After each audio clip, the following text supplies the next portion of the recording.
Hi, it's Michael from Corona POS. Today we're here to discuss something that retailers don't prioritize quite enough: preparing for the interview process. Retailers as a whole put a lot of thought and energy into hiring the right staff.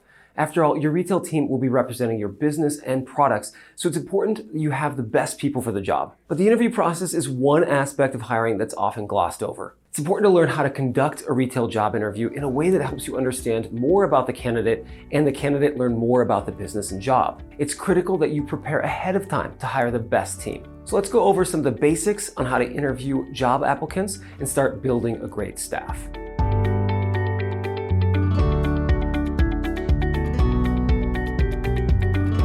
First, before even getting to the job interview, list the position in the right spots. There are more online resources for this than ever. You don't want to overwhelm yourself with applications, but it's important that the right eyes see that you're hiring. You want a broad and diverse group of applicants too. When creating a new listing, start by making sure that your primary focus is on the job description. Most retailers will be hiring for a limited number of types of positions. List exactly what the title of the position is and all responsibilities that come with the job. You may also want to include any growth opportunities that come with the position. If you're hoping that a sales associate will eventually become a manager, inform the applicants of that. Likewise, list reasonable pay ranges and benefits.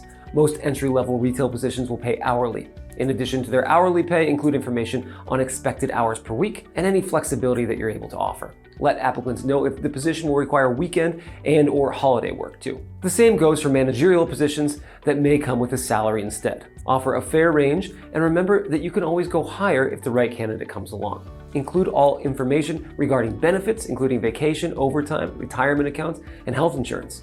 Once the listing is complete, post the job opening to any relevant online boards. Some of the most popular include Indeed, Monster, and ZipRecruiter, but there are a lot of options there. For retail in particular, there are some more niche options too. Work in retail, all retail jobs, and retail gigs are a few popular examples. These are inexpensive to list job openings on and will be more likely seen by the right candidates. Finally, in addition to job boards, it's always smart to list retail job openings on your social media accounts, where hiring posts can get a lot of traction and get shared around specific groups or industries. Okay, now once you have your job listed and the applications start to come in, it's time to narrow down the field and prepare for phone and in-person interviews. If you did a good job listing the position, you'll have a big list of applicants. Therefore, it's time to pare down the list and start scheduling the interviews. Figure out certain qualifications that you and your team deem necessary for the position you're hiring for. It's not fun to sweepingly eliminate candidates, but if you have a lot coming in, you'll need to find ways to get rid of large swaths at once. You can also create a survey as part of the application to help weed out some candidates. Be careful with the criteria you include in the survey though. You want it to help narrow down your candidates, but not so much that it eliminates qualified individuals. Additionally, don't let interviews sneak up on you. Plan ahead of time accordingly and make sure you block enough time to be respectful and avoid having to rush. Many retailers have hectic days with too many things to juggle. Bring in any candidates during slower times of the day or week to prevent long delays or rescheduling. Next, review each person's resume.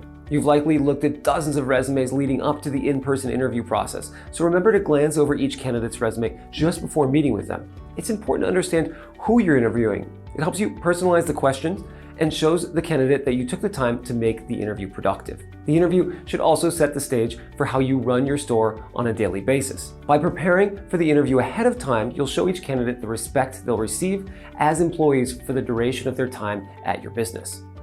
Likewise, you want to plan ahead by writing out specific questions. Some of your interview can be off the cuff, but you should have a good plan from the outset nonetheless. Print out a sheet with specific questions that you can fill in as the interview progresses. This will keep you on track and ensure you don't miss any key questions or topics. Finally, have a clear understanding of exactly what the job entails. You must be able to describe the position and all of its responsibilities to each candidate. New hires can only start successfully if they know what comes with the job. So once you've listed the position, pared down your list, and planned for your interviews, it's time to have the actual interview. So now let's go over the steps of conducting a great retail interview. Often, interview candidates come in nervous. Taking the lead with the interview is a helpful way to start the process. Tell them about your retail business and what the role entails. Explain what sets your business apart from the competition and why your customers shop with you. Additionally, use existing employees as an example of what kind of expectations you have for the role. Once you transition to asking the interviewee questions, start with more broad topics about their background and career goals. Take the time to try to understand what kind of person they are and what they're passionate about. You want to hire well-rounded people who have more to offer than just answering standard interview questions. It also helps you gauge the candidate's desire to grow within your retail business. Eventually, you'll need to get into more specifics about the job. These are the most important questions to have planned ahead of time. Some business owners and managers will develop a way to score this portion of the interview. It helps keep this section organized and makes it easier to compare against other candidates. For retail positions, the most important question to ask will surround their customer service and ability to handle difficult situations. Set up common scenarios to see how they would react and handle the situation. One thing that a lot of interviewers and interviewees use is the simple STAR method. Make sure your candidates are addressing your questions in this simple acronym. First is the S, the situation. What was the situation a candidate faced in a past job that was challenging? Next is the T for task.